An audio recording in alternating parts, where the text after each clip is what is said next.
If you look at Nairobi alone, I think there's over 150 registered internet service providers. To be the 151st is not really going to make much of a difference. You have to be patient.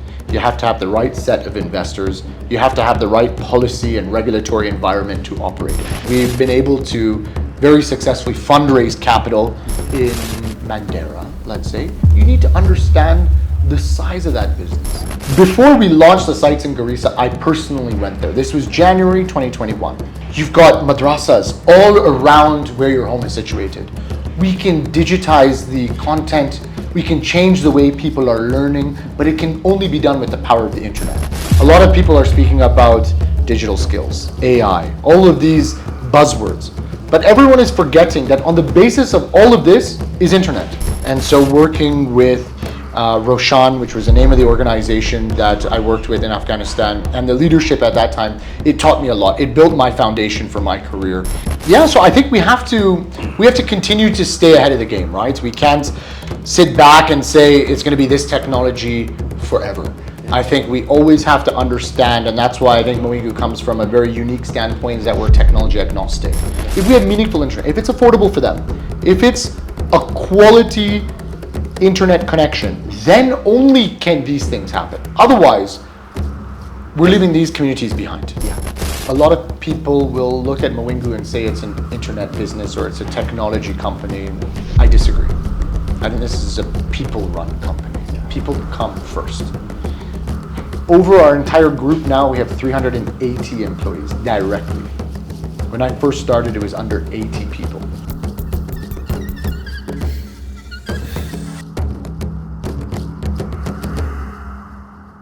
Assalamu alaikum wa rahmatullahi wa barakatuh.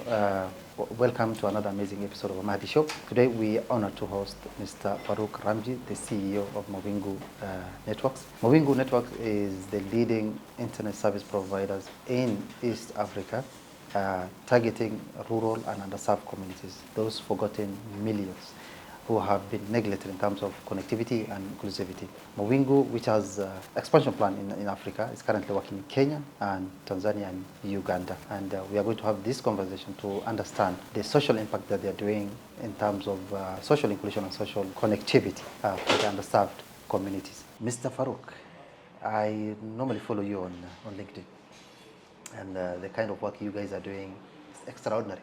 In Kenyan context, we have 47 counties, right?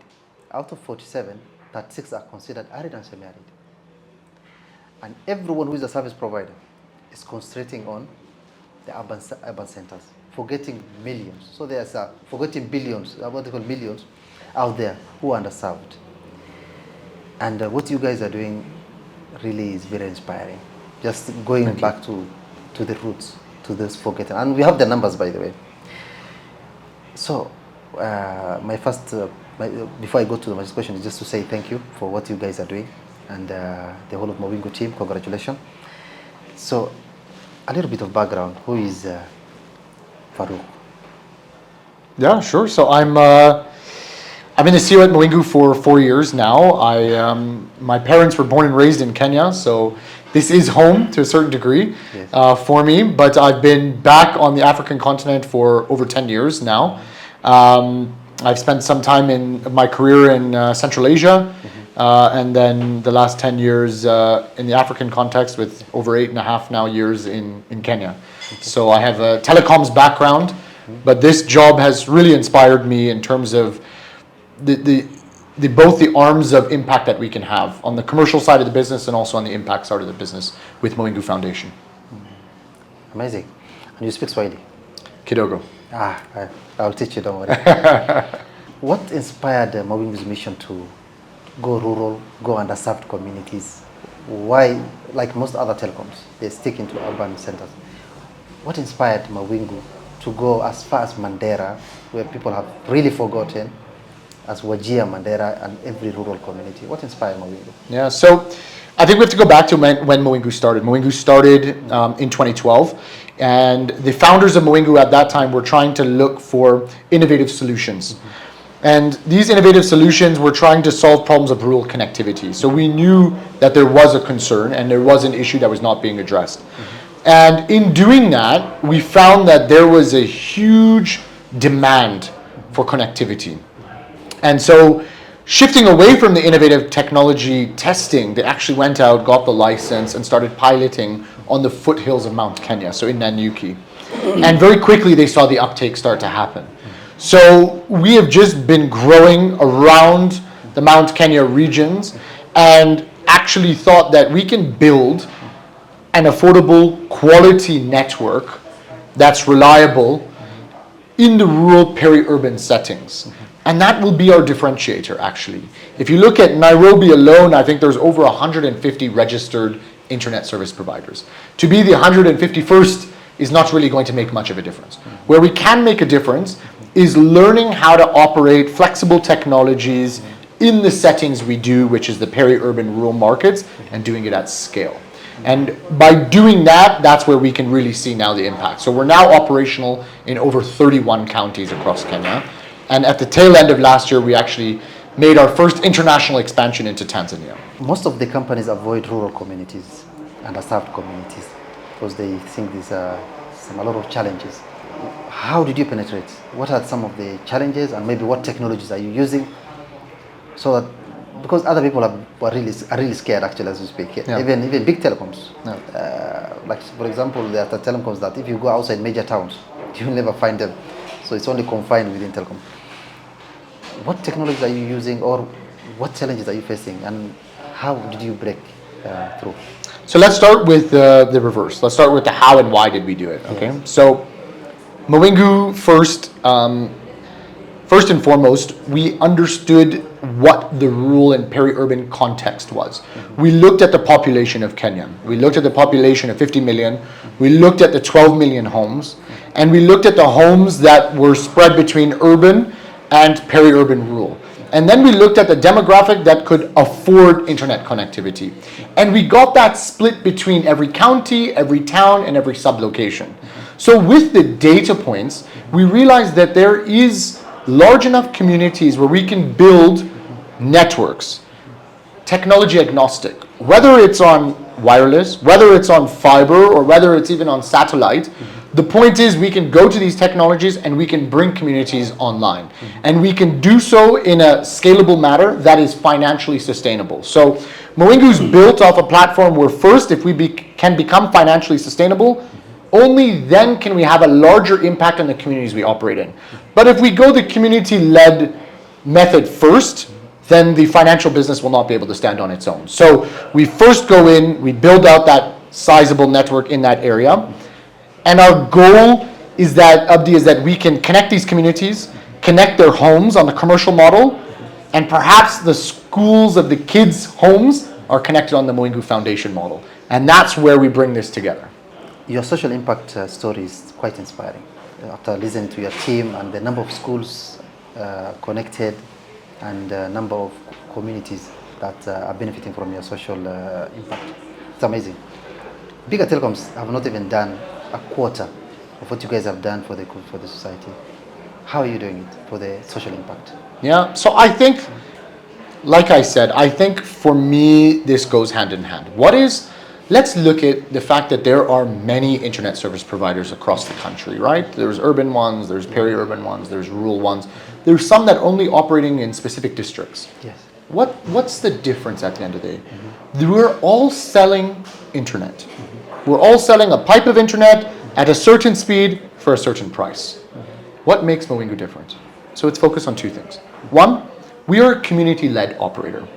We build these towers, we work with the communities in these towns to explain to them what impact internet will have on society. So I'll give you an example, coming from your hometown of Garissa.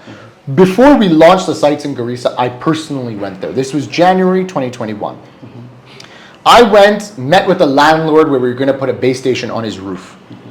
And he started asking me questions, what will this do for the community? And I started explaining to him that you've got madrasas all around where your home is situated. We can digitize the content, we can change the way people are learning, but it can only be done with the power of the internet. He got really excited by it. So we have initialized this with a community-led approach. That's the first point. It's our technicians on the ground, it's our sales agents on the ground. In these 31 counties, you will find a Mawingu staff member in a Mawingu branded vehicle working to help solve all of your problems in regards to connectivity. That's one. The second aspect is now ingraining and embedding the impact that we can have on the communities. Because if we just go in and we set up connectivity and we charge and we make a margin and we continue to grow, how are we benefiting society? How are we giving back to the communities we operate in? At the end of the day, we need to make sure that this is a societal impact of the communities we are operating in. So if from 8 a.m. to 5 p.m. the schools are using the connectivity, from 5 p.m. till 10 p.m. when they go home, they also have that connectivity. And so we're building an ecosystem of usage all around. And that's the impact that we want to have in every single town that we operate in. Amazing. I know setting up internet connectivity in rural communities is not easy, like I said earlier. What are some of the challenges that you guys face during the connectivity? Yeah, so I think one, we need to work very closely with the regulatory bodies, right? We have to ensure our licenses are in place. We have to ensure that we are aligned to the government's vision on connectivity, which we are doing. There are basic operating issues that all companies have, right? And especially in our business, there is a large capex that has to be put up front, right? So you have to invest in the equipment on the base station, you have to invest in the car and the teams, and then the customers start coming slowly. So you have to be, one, you have to be patient, you have to have the right set of investors, you have to have the right policy and regulatory environment to operate in. So for us, that is the basis, and those are standard, I think, obstacles that everyone has to get through.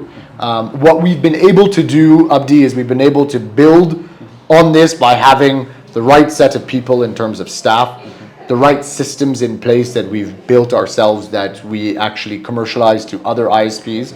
And the last point is we've been able to very successfully fundraise capital with the investors believing in our vision and mission to help deliver that. Amazing. And for your information, I was a fiber engineer for 11 years. Oh, wow. I used to work for Soliton Telmec. I don't know if you ever have them. I haven't, no. They do a lot of work in North Bay and Huawei. Okay. And I was a fiber technician for I think 8 years, and then I became a rollout manager, and then I became head of FTTH in Mombasa. So it was not easy. So you led an organization across Africa and Central Asia, and it's not easy, I know. So what shaped your leadership philosophy today? Yeah. After doing all that stuff in Asia and Africa? Yes, I think my experience in Central Asia, in Afghanistan, was, for me, the pivotal movement of being in the telecom sector. So I always had this aspiration of technology and impact and the developing world. And so working with Roshan, which was the name of the organization that I worked with in Afghanistan, and the leadership at that time, it taught me a lot. It built my foundation for my career. It enabled me to work on projects like telemedicine, connecting rural communities in Afghanistan to hospitals in Pakistan, where they could actually remotely monitor and progress on surgeries in a live environment, just with the basis of technology. So this really started my niche of telecoms is far more than being able to make a call, an SMS, or use data. It can actually change people's lives. And so coming and shifting onto the African continent, I wanted to continue to persevere in that manner. Mawingu for me has been a game-changing organization because I haven't yet worked for an organization that brings these two hand in hand. Mawingu is, with every connection, it's giving communities and homes for the first time in underserved and unserved markets the ability to access the world. And when you access the world, you are accessing an unlimited amount of opportunities. And this boils down to where we created and redefined our mission is to open opportunities. We're not limited in terms of you should focus on healthcare or you should focus on education. It is completely up to you. But we are giving you access to that opportunity. And from then on, it's how you want to carry forward. Amazing. The network that you're serving in my network, we call them the forgotten bottom millions. A friend of mine called Michael Onyango has an organization called 4BM, the forgotten bottom millions. Yeah. Those are forgotten ones. I remember interacting with Mawingu, I don't remember when, but I was in Anyuki. And one of the technicians was telling me, these guys are using white space. I couldn't understand well how you guys maybe started that kind of technology. Maybe in brief, for technical person who is watching us. Yeah, so the original concept was to use TV white space technology. And that's how we started our pilots. And actually, Abdi, what's very unique to Mawingu is that Microsoft was a believer from the very early onset of this company, and actually provided grant funding to see if we could test and commercialize on TV white space. But during, as I explained earlier on, during those pilots, we started to realize that, you know, it had certain other elements that had to make sense. One, the price of the devices for white space technology at that time were still very expensive, and that model didn't really work on connecting these rural peri-urban communities. Because we wanted to do this on a financially sustainable model, we couldn't adapt that technology to what we were trying to do. So right now, I would say 85 to 90% of our network is on the 5 gigahertz open access Wi-Fi network, and right now we are in heavy rollout of fiber. So we're actually migrating a lot of our wireless customers to fiber. We started this project in Isiolo, where we laid several kilometers of fiber. Garissa has also had a Owned section. by Mawingu. All done by Mawingu. Wajir has most recently been done. We're right now building in Marsabit. So we are expanding our footprint on fiber technology as we go through. I mean, when you look at it, fiber is the supreme of technologies, and I'm saying you're more of an expert on this than I am. So it will come with time. However, I want to be sure that I don't think at any point in time 100% of the network will be on fiber. Of course. There are areas on the fringe where it does not make commercial sense to do that. So I think there are areas where wireless makes the most sense, and I think there are certain areas where satellite makes the most sense. So I think we will eventually become a hybrid of many technologies, but we will not underpin. Our objective is we don't want to leave these communities, as you have said earlier, we don't want to leave them forgotten. We think that these are powerful communities that do require any types of technology to come online. Okay. I think my next question will be, how do you balance commercial sustainability with Mawingu's strong social goals? I've seen, actually your social goals supersedes everything I've seen in my experience. How do you balance? So let me go back to when I first joined Mawingu. When I first joined Mawingu, we had to focus on building the commercial viability of the company. We were not in the best health from a financial standpoint. So I would say in my first 2 years, that was the key focus. We needed to become profitable. We needed to get to a break-even standpoint, and we have achieved those goals. Once we achieved those goals, so now 2023, we established Mawingu.org, right? So we have now a foundation that is registered. It's a company limited by guarantee. It's got its own charter. And what it has now is that it's got the ability to go out and focus on getting in grant funding. So the grant funding comes into that .org business, and then that organization works with the commercial entity to identify the communities that we're operating in, and it gets embedded in the communities, and it looks to any companies that are doing good. It doesn't necessarily only need to be schools. It can be community hubs, community centers, digital learning platforms, anyone. If you're doing good in the community, we come in to support you. The grant funding actually pays for the infrastructure set up in the institute. So let's use institute as a general word. Uses the grant funding, pays for the infrastructure, and then the .org subsidizes the internet so that it is only at cost. So we're not making any markup or margin or profit from these connections. And now working, Charles, who leads this, has been working non-stop over the past 2 years. He's brought up over 350 institutes now that are connected on the Mawingu.org model. Now back to your question on how do we balance, Yes. I think first we need to be able to stand on our own legs. And the first 2 years we managed to do that. Now that we can stand on our own legs from a commercial standpoint, we can now start to focus. It doesn't mean we can lift our foot off the pedal on the commercial business. It still has to be on. But I think now we can start to complement what the organization is doing. And again, I think both work very hand in hand.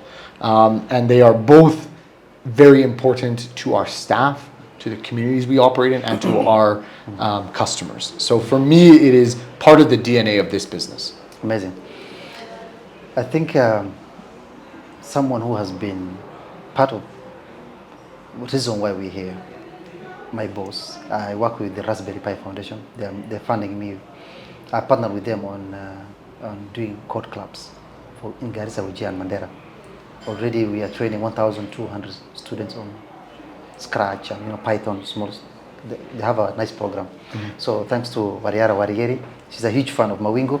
Super. So I don't know if you've seen on LinkedIn, she's like, hey, please reach out to Mawingu. Because she knows part of what we do, we are limited by connectivity. Part of personally what I do, because I train youth on digital skills, connectivity must be there, because I want them to work remotely. We've started the code clubs, where connectivity is an issue, even with Raspberry Pi. And also the languages, the multilingual languages, the literacy, foundation literacy that I do. We have done more than 20 languages, Kenyan languages, mostly rural communities. But unfortunately, connectivity was also an issue. So that's why Wariara was like, please, reach out to Mawingu. And I think because of that conversation, that's why we're here. So shout out to Wariara Wariri. She's Sub-Saharan Africa lead for Raspberry Pi Foundation. So I think this question you have answered, but maybe we can repeat. You started in Nanyuki, and now you're going, Navuka border, that's what we say locally, that you are crossing borders. Yeah. So what are the key technologies maybe enable you to that rapid expansion, while even other telecoms are unable, big telecoms? Yeah. So I think we've really focused on quick setup to get off the ground. I mean, if we scope a town, in 30 days we can be live. Okay. So we are running a very flexible network. Most of our sites are with solar. So we're using efficient power on these sites. We're mainly starting to build the connectivity with the 5 gigahertz radio network. It's quick, it's nimble for us to get off the ground. If we see the demand really pick up, now with the funding that we've received, we can very quickly build out the fiber lines to these homes and build on the FTTH mechanisms. So that way we can see the demand and also match that with the supply of the technology behind it. But honestly speaking, you guys are doing better than most of the...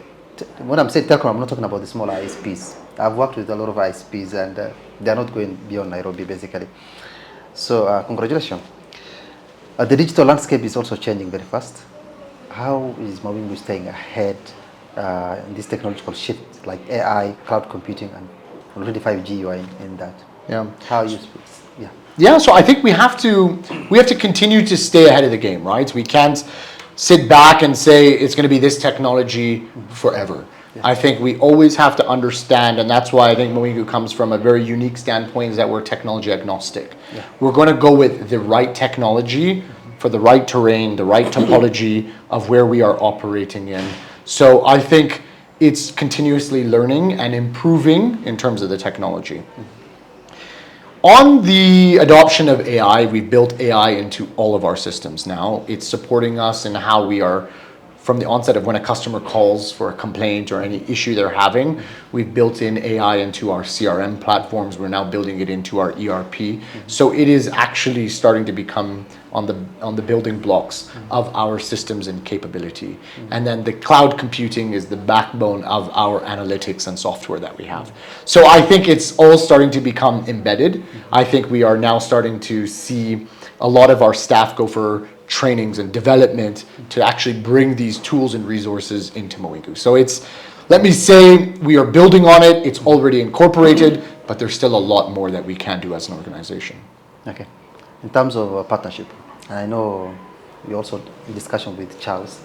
We are setting up a youth skill hub in Garissa. I take them to space. It's well set up. So I think the conversation is going on. So in terms of the role of partnership, whether it's government, non-government, global tech players in Mawingu's growth story, how is partnership helping you, and maybe in terms of growth? You know, Abdi, let me be honest with yourself, with your organization. First of all, thank you for all the work that you are doing. None of this is possible without a partnership. Yeah. We cannot assume that we understand the landscape of Garissa better than you or your organization. Yeah. We can only work on advancing by working with players that are stronger, smarter than us. And I think partnerships is the foundation and will continue to be the main pillar of success for this organization. So everything we do will require partnerships. And I often tell our staff that we are not experts in everything. We may be experts in providing internet access, but we're not experts in content, we're not experts in value-added services, we're not experts in all of these other additional components. So let's work with partners, bring them on board, and allow them to integrate into what we are trying to achieve. And if we do that, we'll only become stronger together. Amazing. I know a lot of startups, ISP startups basically, who really struggled and maybe left the space. Maybe for the youth who are watching you, and maybe they're thinking of having a startup in the ISP business. What are some of the mistakes, maybe from your own, maybe your own view? What are some of the mistakes they are doing that they are not unable to scale up and they are struggling, and some of them even leave the field? I personally know a couple of them started, invested, after 1 year or 2 years, closed down, went back to employment. Yeah.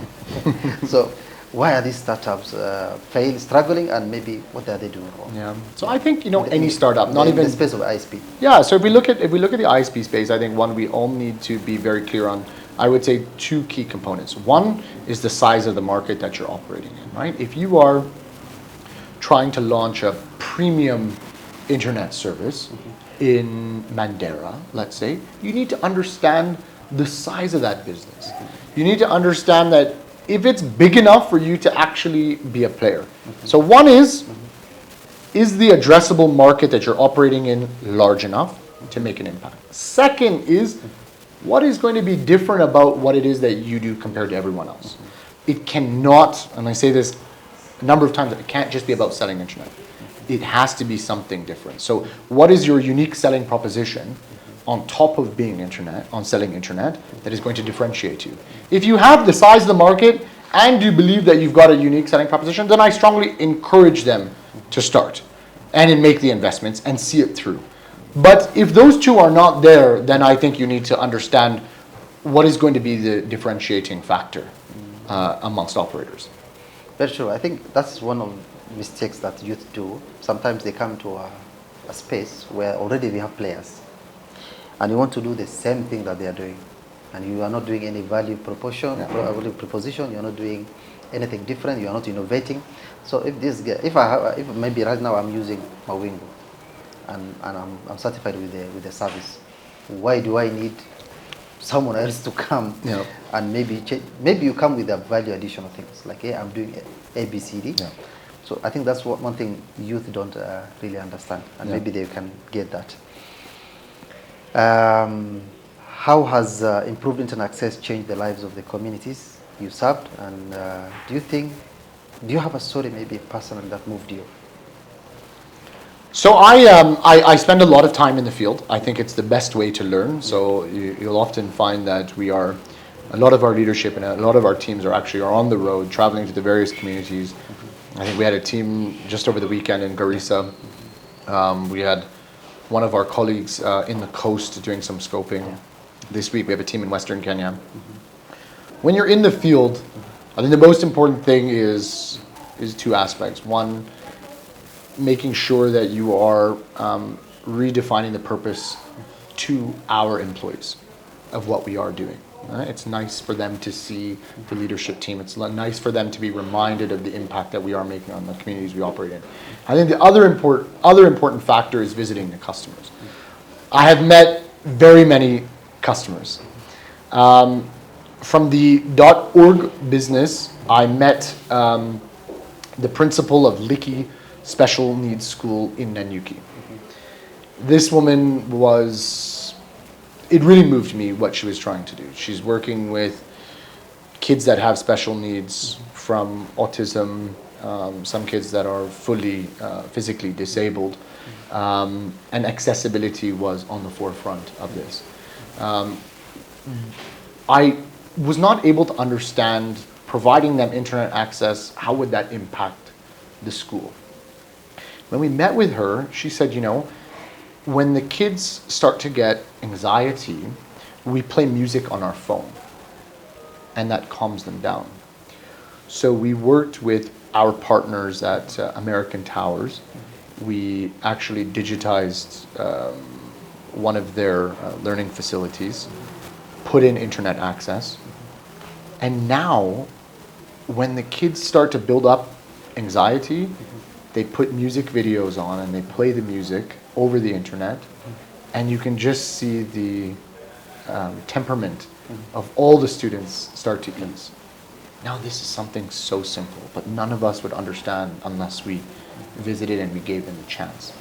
On top of that, just by telling that story, we had independent providers come and say, let me donate new mattresses. So the Macintosh covering around the mattresses. So some of these students in these schools, they can't control their bladder. Oftentimes they spoil the mattresses. People started donating rice, started donating pasta. So food, basic necessities of living, blankets, mattresses, on the power of one connectivity project, right? So it's just to say that if we can initialize it, then I think everyone starts to come together. And now if you go and visit this school today, compared to when I went a year ago, it's in a whole different situation. We must not forget that these should be the prioritized schools. Oftentimes they're at the bottom of the funding pyramid that happens. We need to make sure that they're at the top. It's amazing. I remember last year, I think it was last year, I was visiting one of the schools in Wajir town, and so I was just chatting. I was donating the books, the literacy books. I don't sell them, I donate them. After I get something, I print. So I came to see some learners, PP2, sitting under a tree. And it was, I think, around July. And July is very windy in that area. So I asked the principal, like, what are these kids? I thought they were maybe doing a PE or something. I was like, what are they doing here? It's like, that's the classroom in the middle of Wajir town. So I was like, why is that? No, they don't have a classroom. Actually, this is the second year sitting under a tree. So I was like, what if it rains? It's like, the class is dismissed. It's like, and this era, so I had to tweet about it. And it went viral, and there was a lot of complaint from the county government. But a month later, the guys got classrooms, 2 classrooms. They were so sometimes it's a matter of just going there. Those small acts can open up, new opportunities for them. So so I think my next question will be, in your view, what are the biggest barriers still limiting digital inclusion in Africa, and how can we overcome this? I think there is that problem of inclusivity. Everyone I know, Nairobi, Mombasa, Kisumu, Eldoret, done. How can we bridge that barrier? I don't think there's a single one answer to the question. It's a complicated question. I think what we need to do is we need to make sure public, private come together. We need to define our cause. We need to identify how many institutes are there in Kenya as an example. Let's not forget that there is an entire continent behind us. We need to understand that there are not just Mawingu'S, there are very many ISPs making an impact. There are community-led ISPs that are working. If we can work with the local last mile providers we can very quickly optimize on the situation of bringing them online in an affordable manner. And I think this is the key.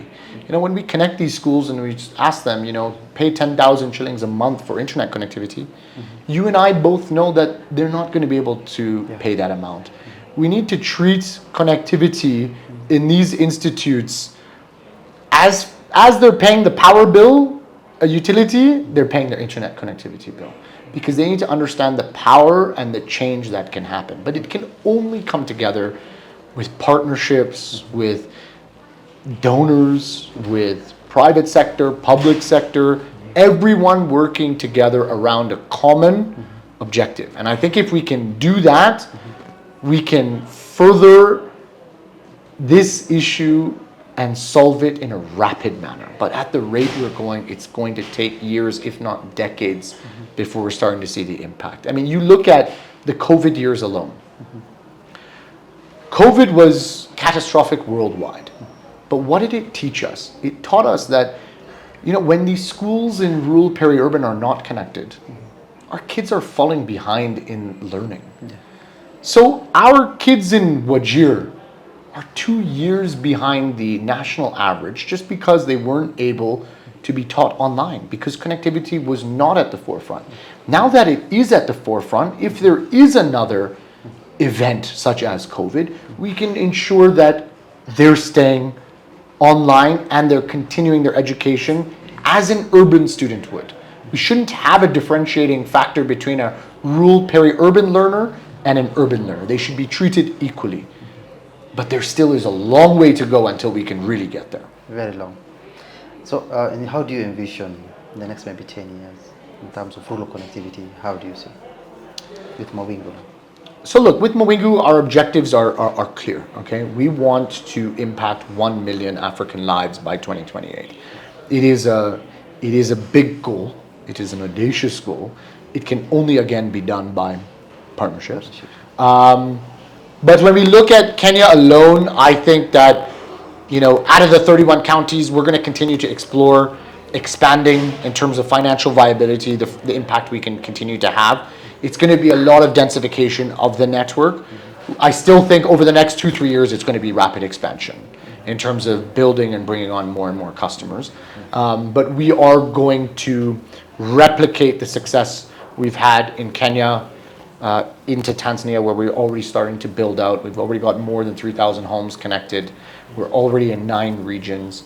I hope by next year we're hitting over 20 regions, and then continuing that into other countries in Africa so that we can continue to build on the success we've had that started on the foothills of Mount Kenya to the rest of Africa. Wow. And it's achievable, I believe. Nowadays, we're telling the youth, hakuna kazi. It's not job. Actually, the job market is saturated. They're all having degrees with 0 skills. And we encourage them to get a digital skill and maybe outsource their skill to the rest of the world. And that one can only happen with connectivity. Yeah.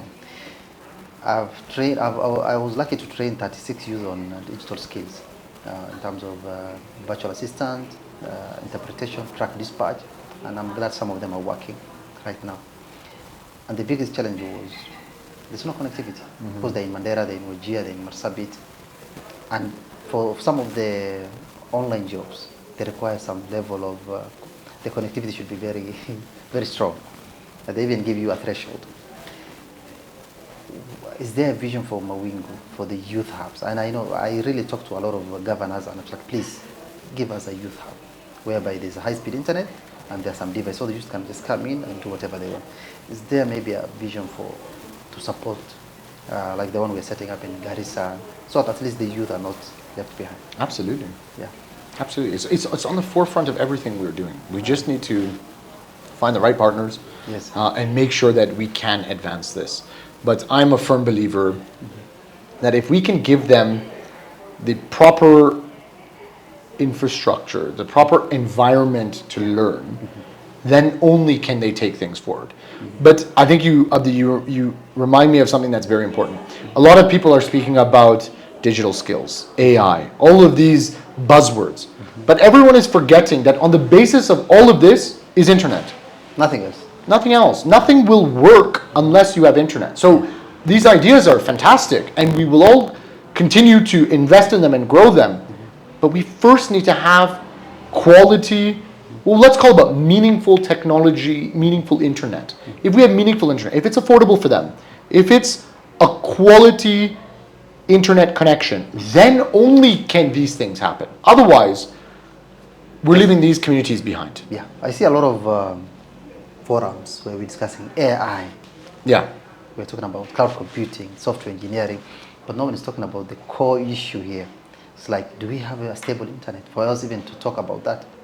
So we're just having big events talking about AI in rural communities, and no one is talking about connectivity. Exactly, and let's look at Kenya where it is today.